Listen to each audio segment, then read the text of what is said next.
Bonjour tout le monde.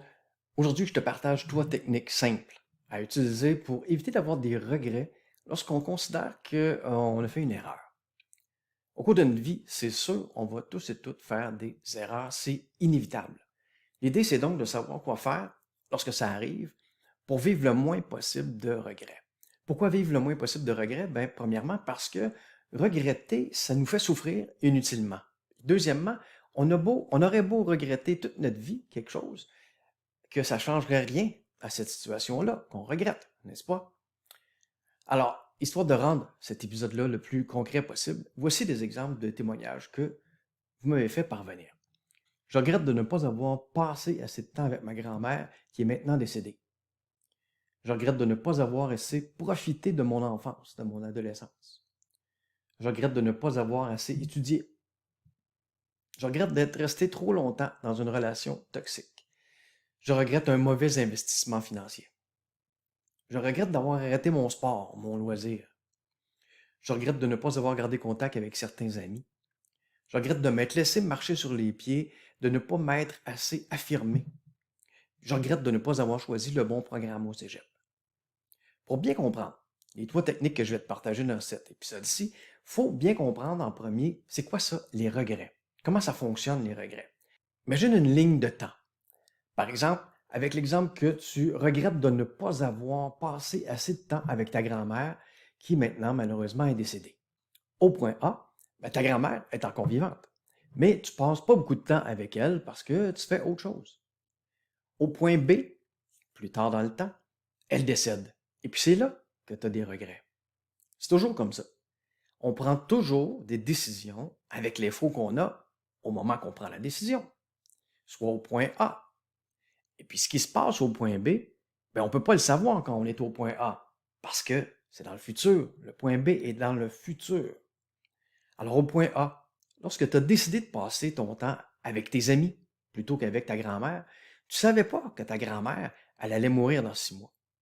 Tu ne savais pas non plus à quel point tu allais regretter de ne pas avoir passé assez de temps avec elle. Tu ne savais pas. Si tu avais su que ta grand-mère allait décéder dans 6 mois, mais tu aurais probablement passé plus de temps avec elle. Si tu avais su à quel point elle allait te manquer une fois qu'elle n'était plus là, mais tu aurais probablement passé plus de temps avec elle. N'est-ce pas? Mais tu ne le savais pas. Non seulement tu ne le savais pas, mais tu ne pouvais pas le savoir. Parce que toute cette information-là est au point B, soit dans le futur. Donc, la première technique à utiliser face à un regret, c'est celle de se pardonner. Se pardonner de ne pas avoir pu prévoir le futur, de ne pas avoir eu toute l'information nécessaire que tu as maintenant, là, meilleure sœur que tu regrettes. Mais dans le temps, tu n'avais pas toute l'information nécessaire pour prendre une meilleure décision. Donc, il faut se pardonner de ça. Se pardonner, dans le fond, d'être humain et de ne pas pouvoir prévoir le futur. Personne ne peut voir le futur. Personne. Quand tu as décidé d'investir de l'argent dans cette entreprise-là, tu pensais que c'était un bon investissement au point A. Si tu avais pu prévoir le futur, prévoir le point B, et puis prévoir que tu allais perdre de l'argent, ben, tu n'aurais pas investi. Mais personne ne peut prévoir l'avenir avec certitude. Alors, il faut se pardonner nos erreurs. Tu regrettes d'être resté trop longtemps dans une relation toxique. Si tu avais su ce que tu sais aujourd'hui, si tu avais su le point B, là, pendant que tu prenais ta décision point A, ben, tu serais parti avant. Mais tu ne savais pas ce qu'il y avait au point B. Peut-être au point A, est-ce que tu avais peur de te retrouver seul? Ou peut-être tu avais peur de ce qui pouvait te faire, cette personne-là, si tu partais. Tu ne pouvais pas savoir ce que tu sais aujourd'hui. C'est pourquoi tu dois te pardonner ces erreurs-là. Tu as fait du mieux que tu pouvais au point A, avec l'information que tu avais au point A. L'information que tu as aujourd'hui, c'est de l'information du point B. Tu ne l'avais pas au moment où tu as jugé qu'il fallait mieux rester dans cette relation-là. Tu regrettes de t'être laissé marcher sur les pieds. Si tu avais su ce que tu sais maintenant, aujourd'hui, là, au point B, tu aurais agi autrement. Mais tu ne le savais pas, tu étais au point A. Au moment de te laisser marcher sur les pieds, tu pensais probablement qu'il n'y avait pas grand-chose d'autre à faire. C'était le, le mieux pour toi à ce moment-là, ou le moins pire. Tu étais au point A. Tu dois te pardonner de ne pas avoir su ce que tu sais maintenant. Tu vois l'idée? Il faut juste voir la réalité en face. Lorsqu'on prend une décision, on est au point A. On la prend toujours avec l'info qu'on a au moment de prendre la décision. Puis on la prend toujours en pensant que c'est la chose, soit la moins pire à faire ou la meilleure chose à faire à ce moment-là, avec l'info qu'on a à ce moment-là. C'est juste le futur, quand on arrive plus loin, passer la décision, qu'on arrive vers le point B, que là, on a une nouvelle information qui nous fait réaliser, on a fait une erreur. Au moment de prendre la décision, tu ne pensais pas que c'était une erreur. Et parce que personne peut, lorsqu'on est au point A, prédire ce qui va arriver au point B avec certitude, ben on doit se pardonner d'être comme tout le monde et de ne pas être capable de prédire le futur. Deuxième technique face à un regret. Te demander, est-ce que c'est vraiment trop tard pour changer les choses? Parce que des fois, on a des regrets, c'est pas trop tard pour réparer les choses.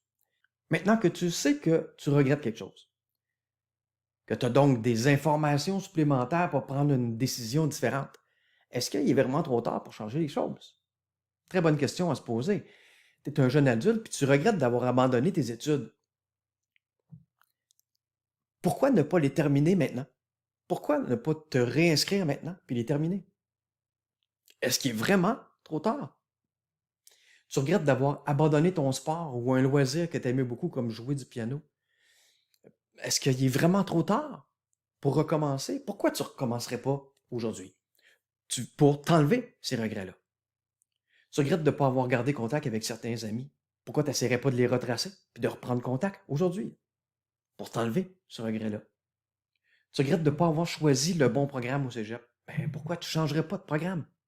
Là, la prochaine session. Pourquoi pas? Ici, l'idée, c'est que lorsque nos désirs sont encore possibles, plus on attend, plus on risque de croire à un moment donné que là, il est vraiment trop tard. Et là, d'être pris avec un regret. Pour ce genre de regret-là, je t'invite à te demander ce qui t'empêche de faire aujourd'hui ce que tu regrettes de ne pas avoir fait dans le passé. Puis de trouver un plan pour contourner les obstacles et faire ce que tu désires. Qu'est-ce qui t'empêche de recommencer à jouer du piano ou de recommencer à jouer au soccer?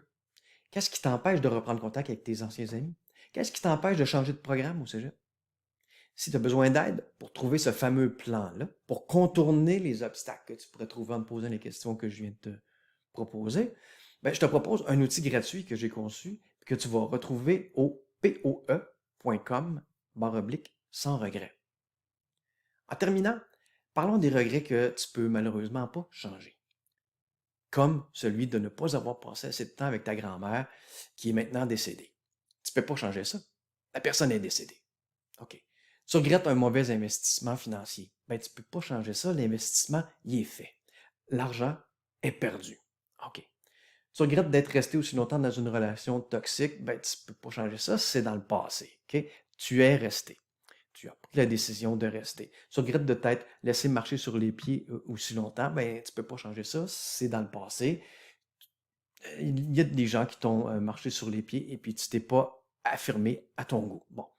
Il y a des choses qu'on peut donc pas changer. Pour réussir à changer ça, il faudrait inventer une machine à remonter dans le temps. Puis on n'a pas encore ça, n'est-ce pas? Ceci dit, il y a quand même quelque chose à faire avec ce genre de regret-là. C'est la technique, la troisième technique. C'est tirer une leçon positive de ce regret-là pour le futur.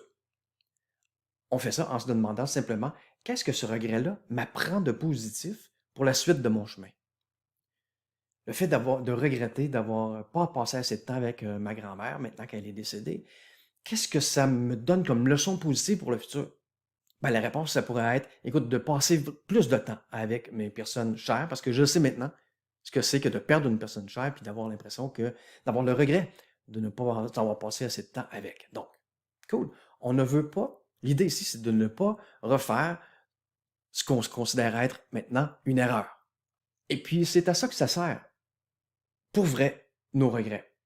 Ils ne sont pas là pour nous faire souffrir toute notre vie. Ils sont là juste pour nous rappeler ce qui est important pour nous. Et puis nous inviter à ajuster notre tir pour éviter de rester dans ce regret-là. Qu'est-ce que ce mauvais investissement-là m'a appris de précieux pour la suite de mon chemin? Qu'est-ce que cette relation toxique-là m'a appris de précieux pour la suite de mon chemin? Donc, en résumé, 3 techniques à utiliser lorsqu'on vit un regret. La première, se pardonner d'être imparfait, imparfaite, de ne pas pouvoir voir le futur. Deuxième technique, se demander si c'est encore possible de réparer les choses qu'on regrette. Parfois, ça l'est. Troisième technique, tirer une leçon positive à partir de notre regret, puis l'appliquer pour la suite de notre vie. Pratique ces 3 techniques-là simples, puis tu pourras commencer à tirer profit de tes regrets. Les regrets sont là, pas pour nous faire souffrir, ils sont là pour nous inviter à prendre davantage conscience de ce qui est important pour nous, puis à prendre des décisions en fonction de ce qui est important pour nous. Nos décisions pour que nos décisions soient plus en lien avec nos valeurs, nos vraies valeurs. Plus on apprend à faire ça, plus on devient heureux, heureuse. Et c'est ce que je te souhaite.